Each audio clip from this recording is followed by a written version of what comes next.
3 बहुपद। जिन व्यंजिक व्यंजक में चरांक का घात पूर्ण संख्या हो उन व्यंजिक व्यंजकों को बहुपद कहते हैं। बहुपद किसे कहते हैं? जिन व्यंजिक व्यंजक में चरांक के घात पूर्ण संख्या है उन व्यंजकों को बहुपद कहते हैं। अभी पूर्ण संख्या कौन सी होती है वो देखेंगे। पूर्ण संख्या होती है पूर्ण संख्या बराबर डब्ल्यू यानी होल नंबर इक्वल टू 0 1 2 3 4 आगे आगे बढ़ती जाएंगी, उसको पूर्ण संख्या कहते हैं। और व्यंजकों का घात चरांक का घात जो है पूर्ण संख्या चाहिए। जैसे अभी एक उदाहरण लेंगे, चरांक का घात देखेंगे। उदाहरण में x का घात 2 + 2x + 5।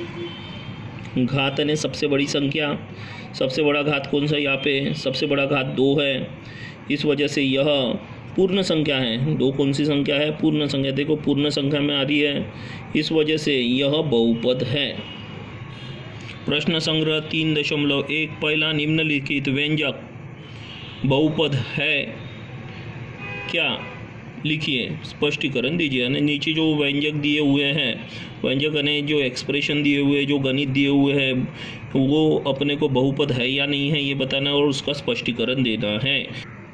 पहला y + 1/y बराबर, ये 1/y जो है y + 1/y का घात +1।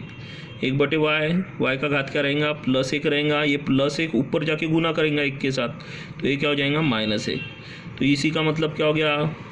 y + y का घात -1। अभी यह बहुपद है या नहीं है अपने को देखना है। यहाँ पे हिंदी मीडियम का देखेंगे, y + 1/y यह बहुपद नहीं है। अभी ये बहुपद क्यों नहीं है? क्योंकि 1/y में y का घात -1 है। यहाँ पे y का घात कितना आ गया था? -1। और इस वजह से ये -1 घात आने की वजह से यह पूर्ण संख्या नहीं है। पूर्ण संख्या कौन सी होती है? 0 1 2 3 4 5 आगे आगे बढ़ती जाएंगी। -1 पूर्ण संख्या नहीं है, इस वजह से यह बहुपद नहीं है। दूसरा, 2 - 5 वर्गमूल में x। अभी ये वर्गमूल निकला तो क्या हो जाएगा? इसका घात हो जाएगा 1/2। इस वजह से 2 - 5 x का घात 1/2। अभी घात कितना है?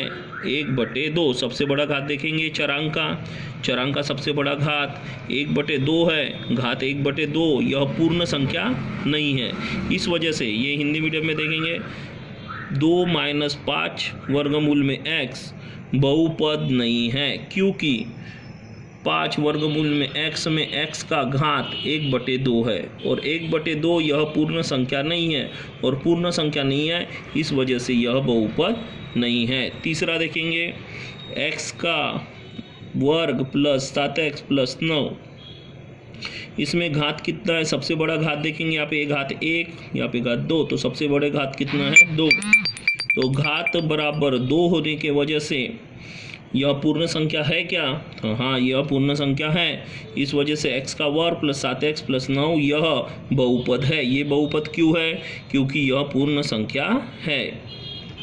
3.1 का चौथे में दिया हुआ अपने को 2m का घात -2 + 7m - 5। इसका घात कितना? 1। यहाँ पे कितना है? -2। तो घात कितना हो गया? -2। और -2 यह पूर्ण संख्या नहीं है।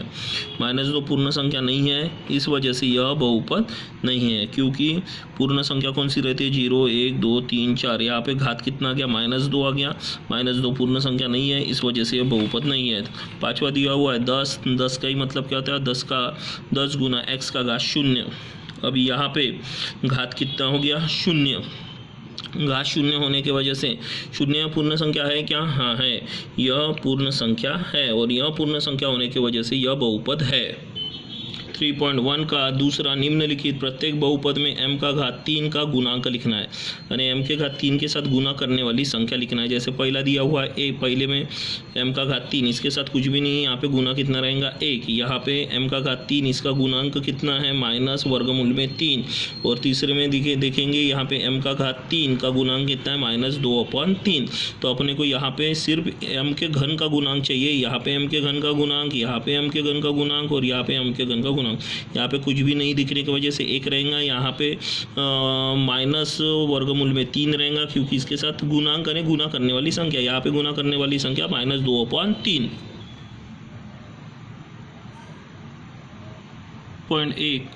3.1 का दूसरा देखेंगे, उसमें अपने को बहुपद में से m घन का गुणांक लिखना है। ये अभी मैंने जो समझा है उसी को इस प्रकार से लिखेंगे। बहुपद पहला दिया हुआ है m का घन का गुणांक देखेंगे, गुना करने वाली संख्या यहाँ पे कुछ भी नहीं थी, इसका मतलब यहाँ पे कितना है 1, इस वजह से गुणांक कितना हो गया 1। दूसरा यहाँ पे m के घन का गुणांक कितना है माइनस वर्गमूल में 3, तो इस प्रकार से इससे गुना करने वाली संख्या माइनस वर्गमूल में 3, तो गुणांक कितना लिखा माइनस वर्गमूल में 3। तीसरे गणित में पूरा दिया हुआ है, इसमें m का घन का गुणांक चाहिए, तो गुणांक कितना -2/3, तो यहाँ पे गुणांक कितना आएगा -2/3, 2/3।